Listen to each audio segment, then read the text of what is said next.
கல்லீரலை சுற்றியிருக்கும் கொழுப்பை கரைக்கும் 3 பானங்கள். இன்றைய காலத்துல பலரும் கொழுப்பு கல்லீரல் பிரச்சனையால அவதிப்பட்டு வராங்க.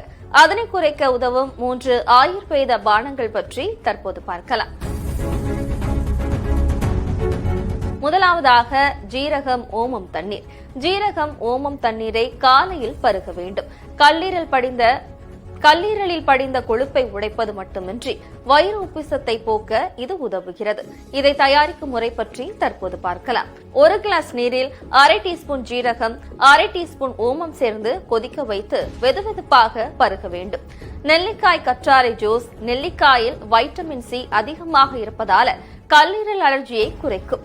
மேலும் கற்றாழை ஜூஸ் நச்சுக்கள் நீக்கப்படுவதை துரிதப்படுத்துகிறது. இந்த ஜூஸை தயாரிக்கும் முறை பற்றி தற்போது பார்க்கலாம்.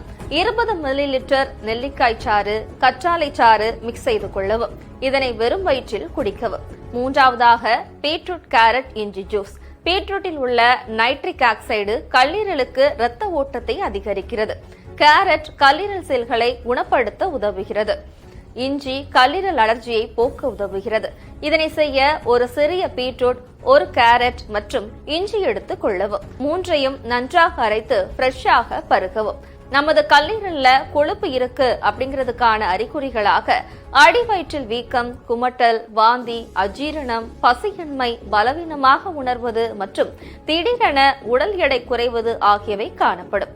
பிரச்சனைகள் இருப்பவர்கள் பழங்கள், காய்கறிகள், ஆரோக்கியமான கொழுப்பு உள்ள உணவுகளை சாப்பிட வேண்டும்.